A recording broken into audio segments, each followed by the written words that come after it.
देखिए जरा, बड़ी बात यह है कि भारत के भी 100 लोग लापता हैं नेपाल में, जिनकी तलाश जारी है। नेपाल में अचानक आई बाढ़ से सैकड़ों लोग लापता इस वक्त हैं और सैकड़ों लोगों की तलाश जारी है। जो लोग लापता हैं, 105 भारतीयों के भी लापता होने की आशंका है। इनमें से कैलाश मानसरोवर यात्रा पर जा रहे तीर्थयात्री संपर्क से बाहर हो गए।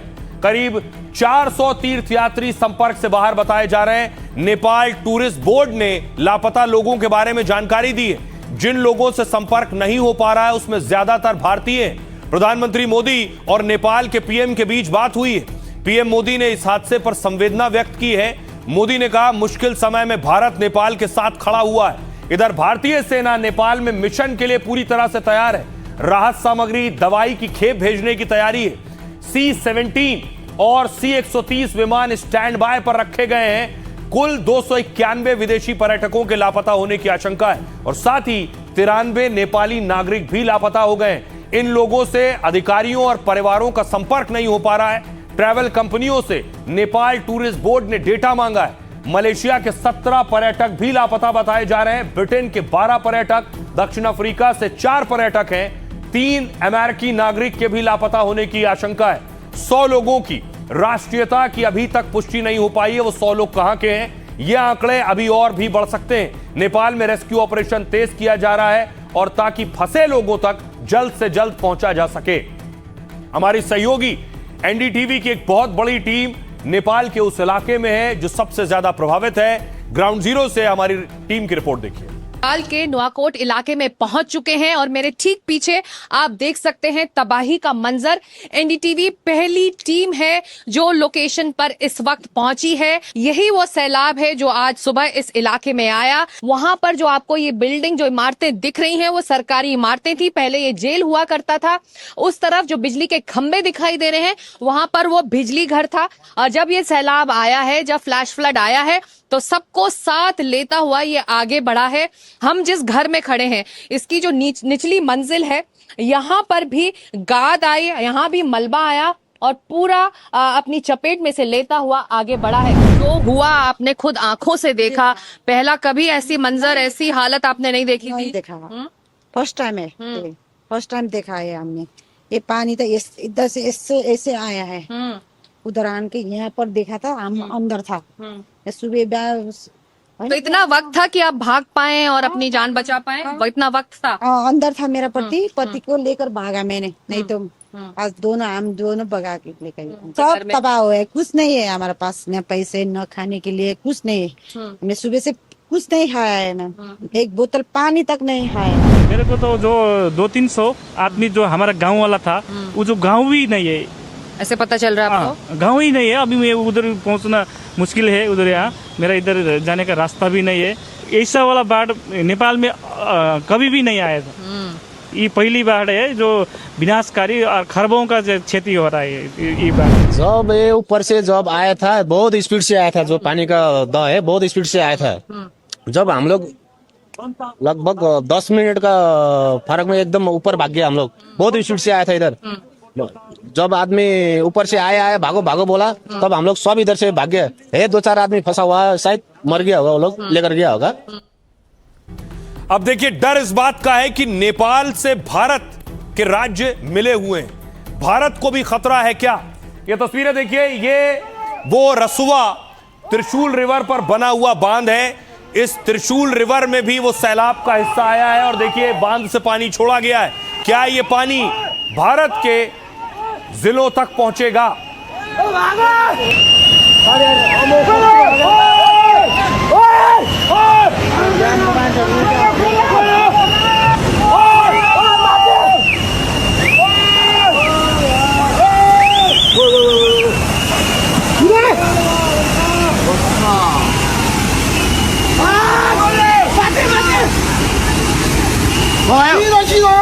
अब देखिए जरा, बिहार में अलर्ट हो गया।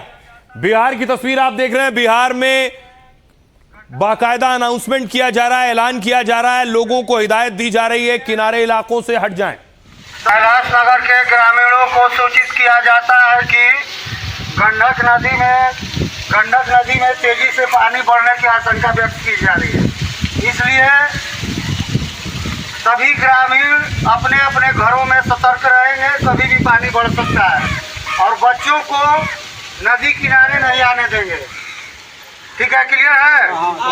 तो सब अगल बगल जितना घर है उस सबको भी, जिसको नहीं मालूम है उसको जानकारी आप लोग दे दीजिए कि पानी एक बैग गंडक नदी में बढ़ेगा तेजी से कि आपको भागने का मौका नहीं देगा, इसलिए पहले से सतर्क रहिए, सतर्क रहिए। बाकायदा प्रशासन अनाउंसमेंट कर रहा है सतर्क रहिए। अब देखिए क्या बिहार में खतरा है। बिहार की दो नदियां कौन कौन सी मैं आपको बताऊं। सबसे पहले देखिए जरा, गंडक नदी, नेपाल में आई बाढ़ का असर बिहार में दिखने लगा है। नेपाल से आने वाला पानी कुछ घंटों में बिहार पहुंच सकता है।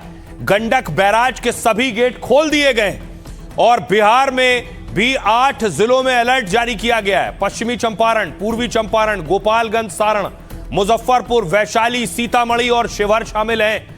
एनडीआरएफ और एसडीआरएफ की टीमें भी तैनात हैं। साथ ही इसके अलावा देखिए कोसी नदी, गंडक के साथ कोसी बेसिन से जुड़े जिलों में भी निगरानी हो रही है। सुपौल, सहरसा, मधेपुरा और अररिया में सतर्कता बढ़ा दी गई है।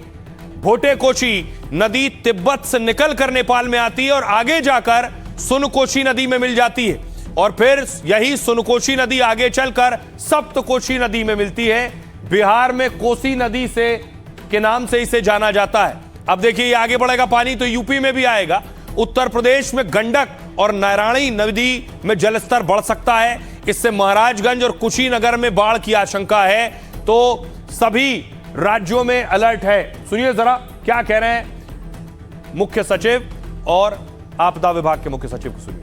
2.5 लाख क्यूसेक वाल्मीकि नगर बैराज पर इसका पानी का असर आने की संभावना है। मुख्य सचिव महोदय ने अभी सारे जिलाधिकारियों और एसपीज और साथ में जो आपदा प्रबंधन के पदाधिकारी हैं उन सभी के साथ वीडियो कॉन्फ्रेंसिंग की और सबको ये निर्देश दिया गया, विशेष रूप से बेतिया, मोतिहारी और गोपालगंज और मुजफ्फरपुर, छपरा के डीएम्स को कि जो लो लाइंग एरिया में लोग रह रहे हैं तटबंधों के अंदर, उनको इवैक्यूएट कराने के लिए, बाहर निकालने के लिए, ताकि फ्लैश फ्लड से कोई बह ना जाए, जान माल का नुकसान ना हो।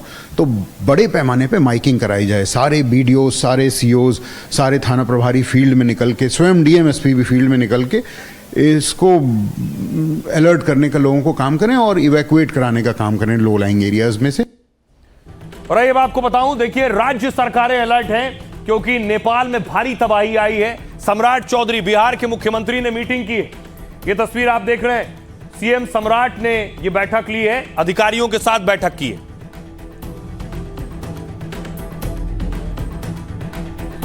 अब देखिए राज्य सरकारों की तैयारी क्या है। उनके राज्य तक ये बाढ़ का पानी अगर पहुंचेगा तो कैसे निपटना है। नेपाल में तबाही के बाद बिहार में हाई अलर्ट है। गृह मंत्री अमित शाह ने सीएम सम्राट चौधरी से बात की है।